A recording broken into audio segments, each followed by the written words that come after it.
Good morning, good morning, good morning. Happy Sunday, happy Sunday. I told you, if watch my channel, and a lot of your questions will be answered, through this channel and stuff. So I was on this post, and a young man said to me about accountability. He said, I need to hold myself accountable, and I need to accept the fact that my son is dead. So my question is, when an adult tell a child not to do something, does that child always listen? No. And if that child doesn't listen, there are consequences behind his actions. Am I right? Right.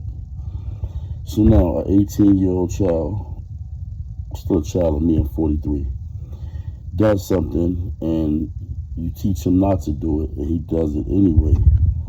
How do you hold yourself accountable for his actions? Not all kids listen, and that's what a child does, a young man, a young woman. They're not always going to listen, and sometimes they're going to mess up in life. It's just so happened that this generation that we live in nowadays, a lot of kids don't get to mess up and bounce back from it. Some kids go to jail, some kids lose their life. Different things happen, different situations, different consequences for different actions.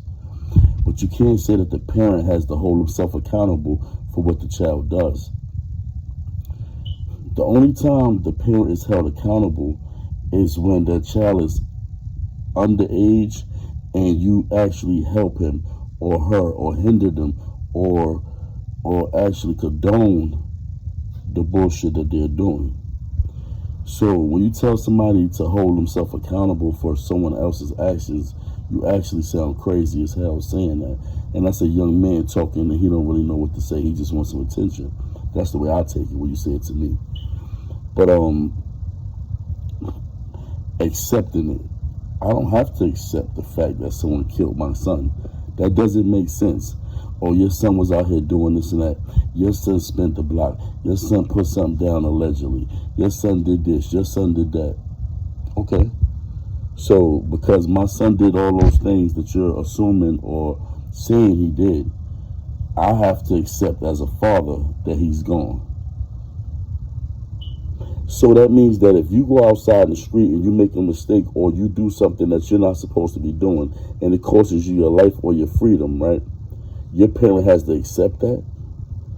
No, your parent don't have to accept that.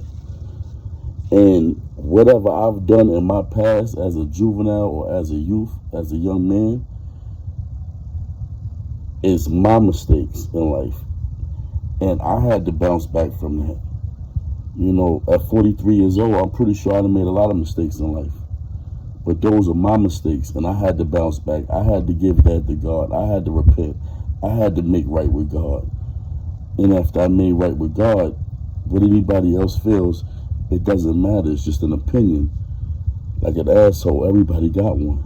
You dig? So you have to understand that just because your mother or your father did something in their past, or they was in a gang, or they sold drugs, or they robbed, or they stole, or whatever the hell they done, that doesn't mean that because your child went down the wrong path, that is your fault. It's not your fault, especially if you changed your ways. Nobody's perfect in this world. So stop pointing the finger at people. Yes, you will be held accountable if you take someone's life. Yes, you will be held accountable. Not only by the law, not only by what the human law states, by God. You will be held accountable by God. There's nothing that a jail or a man can do to you that's going to overpower what God got in store for you when you decide to go against his word. The Bible states that you should honor your mother and your father, or your days on this earth will be real messed up and low. Also, paying respect to elders. A lot of you young boys don't have no respect. That's why it's so easy for you to get on the internet and disrespect someone's father. That's why it's so easy for you to get on the internet and disrespect someone's mother, because you don't have any respect. And that's the problem with y'all young boys and young girls now. Y'all don't know how to control yourself. Y'all don't have no respect for nobody. And then that's how you end up in a situation that you can't get out of. But as soon as you get in that situation, who you calling? Your mother and your father. The same ones you disrespecting every day. So you just think about that. I'm somebody's father. Not just Seahaw's father. I have other kids as well. Yes, I do. I'm 43 years old. 7 more years, I'll be 50. You guys got a lot more life ahead of y'all. Take heed. Do the right thing. But you won't make it far being disrespectful to people. You will not make it that far. So before you form your lips up to tell me to take accountability for my son's actions, or I can't care, or I should accept the fact that my son has passed away. No, I can accept my son passing away from asthma. I can accept my son passing away from cancer. I can accept my son passing away from leukemia, kidney failure, heart failure, brain death, something that was natural causes. Not a man gunning my son down like he wasn't shit. I don't have to accept that, and I'm not going to accept it. People talking about why you want justice, why you want the boy locked up. You should go out here and spin and get your get back. And then what? I spin the block, right? I do harm to somebody's family, right? Because he's not here anymore. He's in jail. And hopefully he's going to spend the rest of his life in jail. So now he's in jail, and I spin the block, right? Who am I spinning on? His family, his friends, people that associate with him. That's who I'm supposed to spin on. And then I'm supposed to do harm to his mother, to his father, to his brother, his sister, his friends. For what? Hold them accountable for his actions? That makes no sense to me. I'm not spinning no block. I'm 43 years old. I'm going to let the Lord do what the Lord do, and I'm going to let God handle that. It's been 4 years. I've came to terms and live with it now. You know what I'm saying? It's 4 years. I love him and I miss him wholeheartedly. I miss my son like hell. But I've learned to live with it.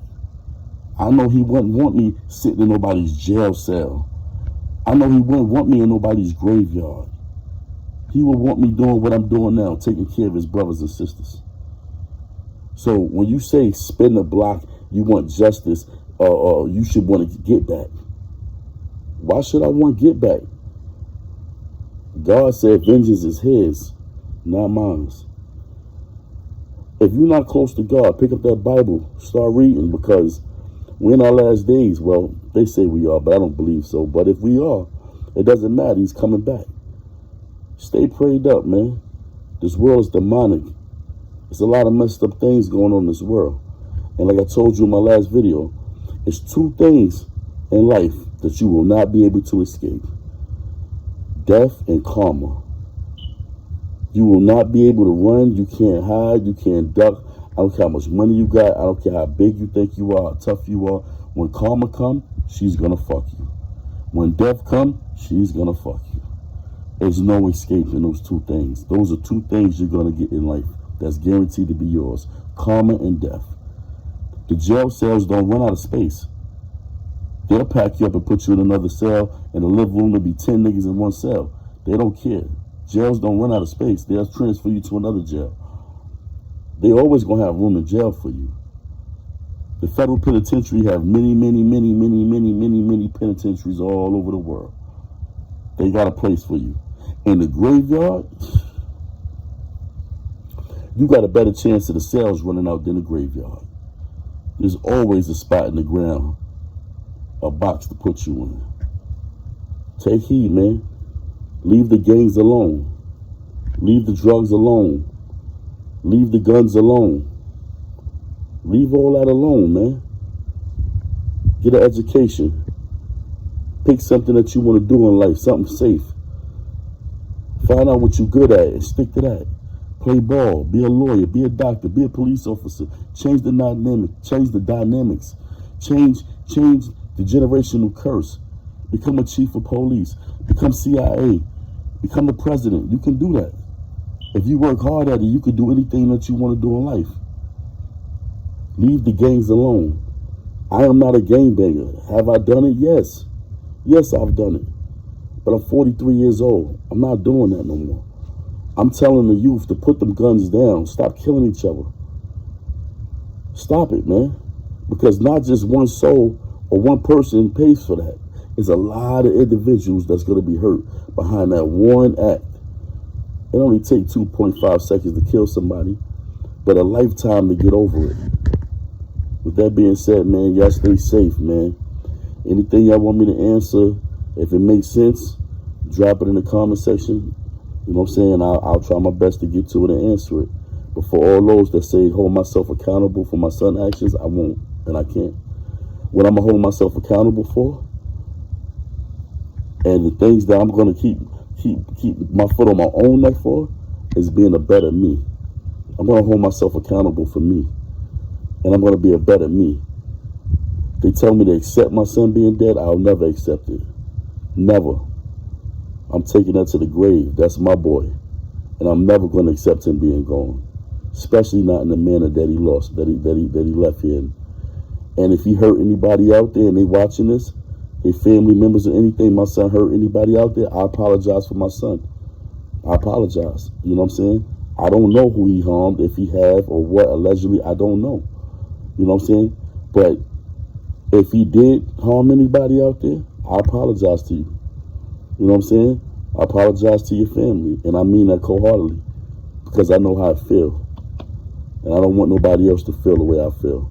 How my family feel. With that being said, I'm up out of here, man. Gotta do the right thing. See how Wvttz pops, and I'm out.